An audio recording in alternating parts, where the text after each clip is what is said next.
الحمد لله رب العالمين والصلاة والسلام على رسوله الكريم نبينا محمد وعلى آله وصحبه أجمعين أما بعد.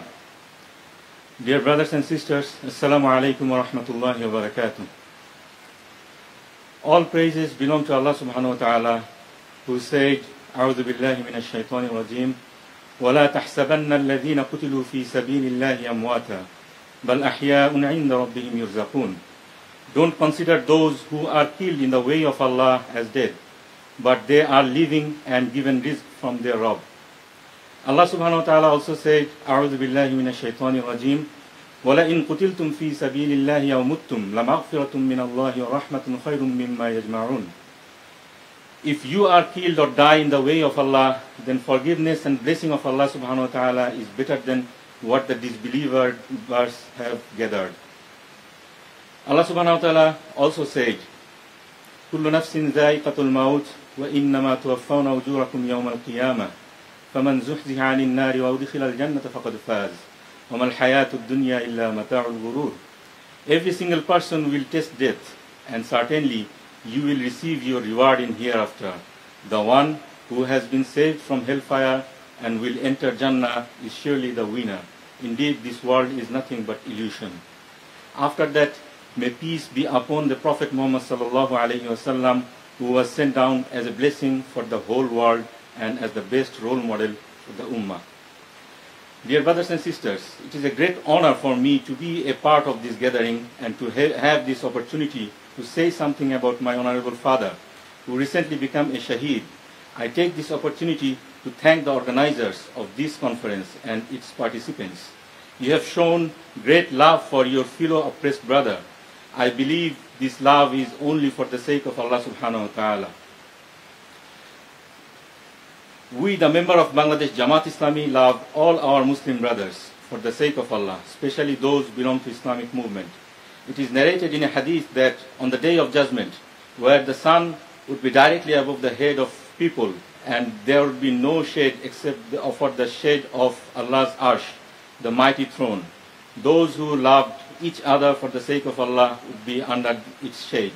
May Allah subhanahu wa ta'ala include us among them in the day of judgment. Talking about my father was the son of a village farmer who dreamed his only son to be an alim, an Islamic scholar. My father often told us the story of his childhood, when his relatives wanted him to be a modern educated man who could earn a decent living to make his family happy, and not a typical alim in the context of the then East Pakistan rural society, who would be a misfit in the society. One day, influenced by his relatives' advice, my father requested his mother to tell my granddad that he would no longer continue his religious education, rather would go to secular college. Upon hearing that, my grandfather did not talk to my father directly about this matter, and instead went straight to his madrasa and spoke to my father's teacher in front of him. He told his teacher that, tell my only son that I don't need him to feed me. I don't have any more son. Whatever Allah subhanahu wa ta'ala gave me would be sufficient for us. I want him to be a good Islamic scholar. Later, my grandfather saw the Prophet in his dream. He woke up and prayed to Allah subhanahu wa ta'ala that may Allah make his son a shadow, a true follower of the Prophet. From that day onward, my father's only aim in life was to be a true follower of the Prophet Muhammad sallallahu alaihi wasallam, to best of his ability. My father joined the Islamic movement as a student activist. A humble, soft-spoken person who came from a village became a keen student of Maulana Maududi. Soon after, he became the Central President of Islami Jamiyat-e-Talaba, Pakistan, the largest student organization of the then United Pakistan. As a result of secularization of the educational system and influence of communist revolution in different parts of the world, it was a trend in that then East Pakistan among the university students to be a communist or an ultra-secularist in 1960s and 70s. It was a huge challenge to go against all odds and start a new trend as an Islamist in those days.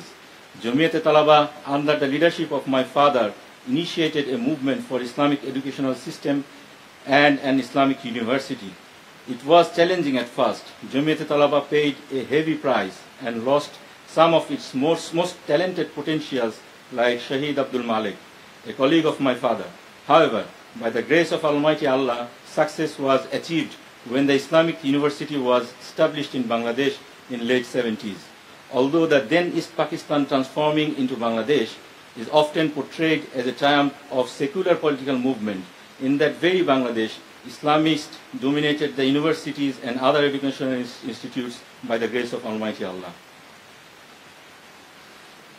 It is to be mentioned here, after the creation of Bangladesh, my father, considering his political exposure at that time, could have easily migrated from Bangladesh to settle anywhere in the world.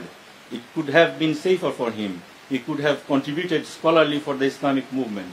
However, Allah opened his heart for something else, something more rewarding in the eyes of Allah subhanahu wa ta'ala. He decided to stay in the country and devote himself to full-time da'wah.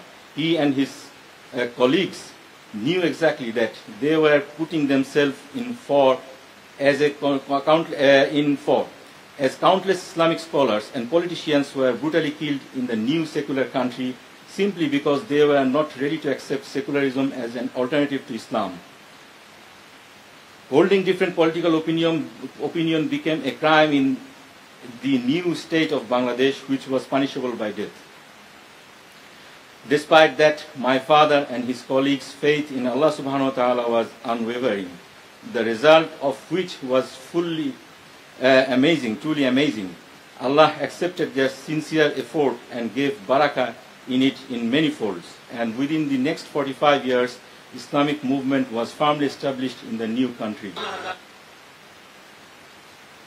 My father soon became a popular social worker in the country and a popular political leader. He traveled all over the country, helping the poor and needy people, preaching Quran and Sunnah to them. Elected as a member of parliament twice, became a successful cabinet minister. He was not only a political leader, he was also a leading Islamic scholar of the country. He successfully handled numerous religious crises in Bangladesh. During his time, the conspiracy of branding Islam as a militant religion was dealt with diligently. He inspired ulamas to talk unequivocally against terrorism. He also wrote a book on the terrorism where he discussed the principles of Islam on that.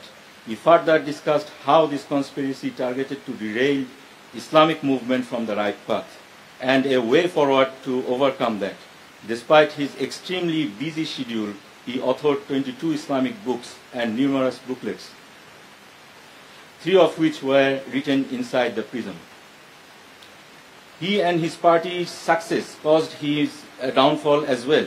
His successful run of 2 ministries over the period of 5 years could not be dented by any blame of failure or corruption, nor his 10 years tenure as an MP, Member of Parliament, could have been portrayed as a failure. Now, failing to do that, some 45 years old stories were cooked up to halt his progress. The pretext of that epic persecution of Jamaat Islami Bangladesh, as indicated by my father in many speeches and write-ups, is as follows. World politics has changed forever following the incidents of 9/11. There is no need to talk about that in detail here. Any potential Islamic movement, no matter how democratic or non-violent they are, would no longer be dealt with sympathy. They will all receive harsh treatment sooner or later. The ultra-secular politicians of Bangladesh could not believe that Jamaat was able to run ministries like agriculture, industry, social welfare, let alone setting an example of honesty, diligence while running such ministries. In particular, when it was realized that a great Islamic scholar became a great minister of all time, it was the cause of much alarm. The victory of Hamas in Palestine in 2006 also worked as an aggravated factor. It was thought that if democracy continues, people would get fed up with corrupt politicians sooner and turn to Jamaat. In that context, the election in 2006 were postponed. An unelected, subservient caretaker government ruled the country for 2 years, eventually handed over power to Awami League, who gradually unleashed the anti-Islamic conspiracy in Bangladesh. 3 elements were identified as obstacles in pursuit of their evil plan. First of all, the armed forces. Secondly, Jamaat Islami. Third, Islamic education system. Step by step, they tried to eradicate these obstacles by first controlling the armed force, followed by mass arrest and torture and execution of Jamaat members. Finally, de-Islamization of educational system.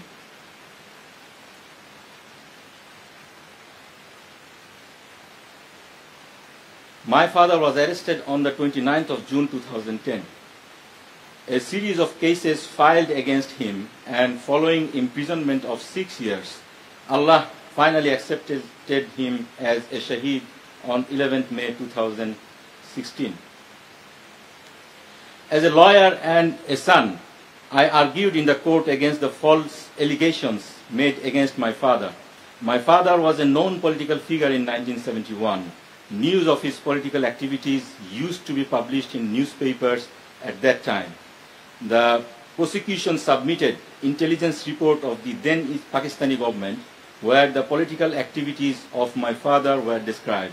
There is not a single report on my father's alleged involvement with those crimes.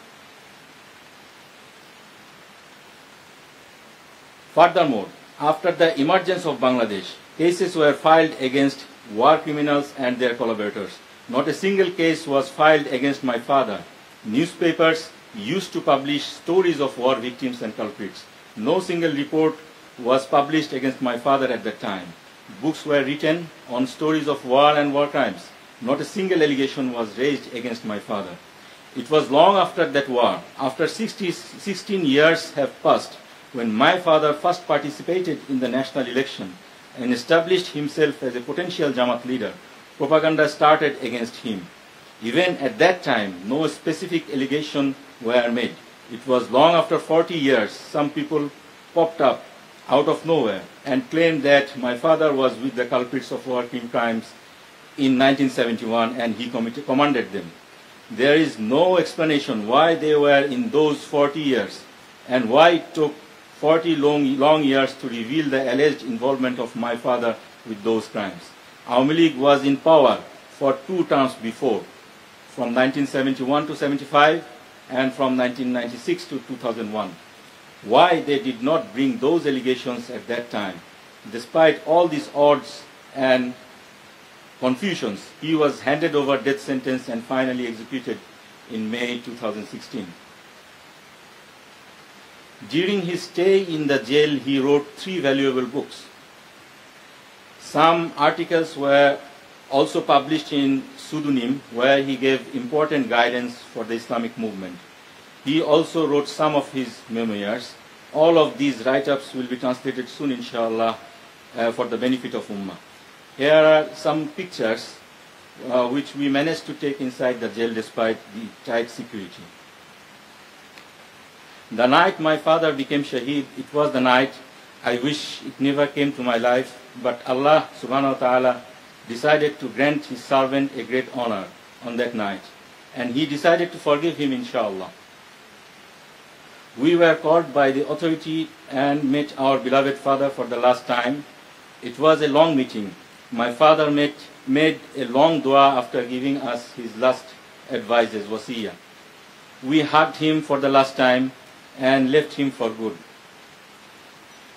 My father instructed me to lead his funeral prayer, which I was fortunate to do so. 26 janaza prayer were performed in the same place. Each one was bigger than the previous one. Countless salat al-ghaib was prayed all over the country and all over the world. During our last few visits, my father gave some advice for the Ummah, for my family, for the nation and for the Ummah. I was fortunate to make audio recording of those, and also in his write-ups we find some advice. So those which are important for the Ummah, I summarize those here. He advised that Islamic movement will be strengthened by these sacrifices of leaders. Islamic movement does not depend on few individuals. He categorically mentioned that the big names, Maulana Maududi, Hassanul Banna, Sayyid Qutb, all passed away. But Islamic movement remains as it is by the grace of Almighty Allah. Allah is the greatest guardian of Islamic movement. The activists of Islamic movement must not give up or lose hope. The biggest challenge of Islamic movement is not to be involved in militancy and stay within the society. Patience is the key in that regard. The life of the Prophet should be followed in light of the Quran, and similarly, the text of the Quran should be interpreted in the context of the Prophet's life. When the interest of Ummah is at stake, personal achievements and party interests need to be sacrificed. To prevent greater harm to the Ummah, alliance and power sharing with secular groups may be considered, but characteristics of Islamic movement must be mentioned. Activities of Islamic movement must adhere to Islamic etiquette in all aspects of life. I would like to conclude my presentation with a short speech of my father, which he gave when he took over the presidency of Jamaat in 2000 from late Professor Ghulam Azam.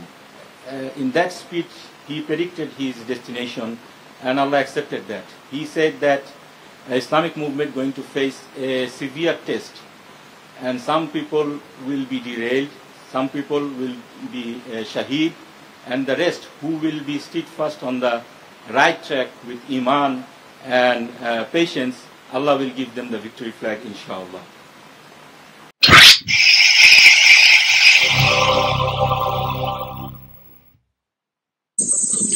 প্রিয় ভাইরা, জুলুমে ভরা বিশ্বাস ত্রাণকর্তার অপেক্ষায় আছে। বাংলাদেশের নির্যাতিত নিপীড়িত মানুষও মুক্তির প্রহর গুনছে। এই মুক্তি একটি সফল ইসলামী সমাজ বিপ্লব ছাড়া সম্ভব নয়। আজকে আমাদের কথার মাধ্যমে, আমাদের কাজের মাধ্যমে, আমাদের চাল চলন আচার ব্যবহারের মাধ্যমে, ময়দানে আমাদের জোরালো ভূমিকার মাধ্যমে দেশের মানুষকে এই মহা সত্য উপলব্ধি করাতে হবে, উপলব্ধি তাদের মধ্যে সৃষ্টি করতে হবে। এই ক্ষেত্রে আসুন আমরা একটি ঐতিহাসিক ভূমিকা পালন করি। আল্লাহ সুবহানাহু ওয়া তাআলার ওয়াদা আছে, একদল মানুষ যোগ্যতার সাথে, সততার সাথে দেশ জাতি সমাজ পরিচালনার যোগ্য বিবেচিত হলে, আল্লাহর দৃষ্টিতে বিবেচিত হলে আল্লাহ তাআলা বিশ্বজোড়া খেলাফত দেবেন।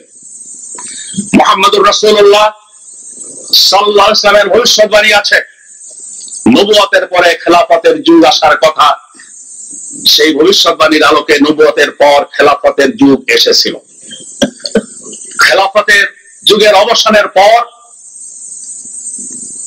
মুলকিয়াত রাজতন্ত্রের যুগের আসার কথা ছিল, সেটাও এসেছে।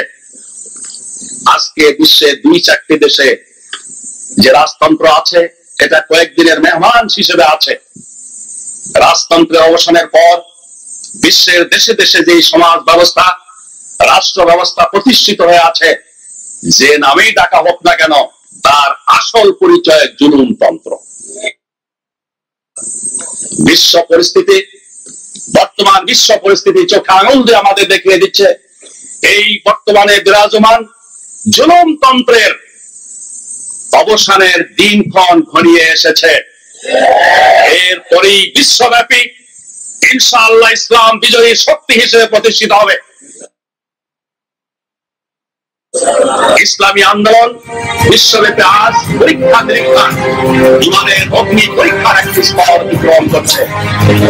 এই পরীক্ষায় যারা ফেল করবে, তারা ডানে বায়ে সিদ্ধ করবে, আল্লাহর কিছু বান্দার শাহাদাত বরণ করবে, আর সবরের ইস্তেকামাতের সাথে ইমানি চেতনার উদ্বুদ্ধ হয়ে যারা ময়দানে টিকে থাকবে, ইনশাআল্লাহ তাদের হাতে ইসলামের বিজয়ের পতাকা অর্পিত হবে। I would like to thank everyone and ask you to do dua for us, inshallah, so that Allah make Bangladesh a welfare Islamic country, inshallah, in future. Jazakumullah khair.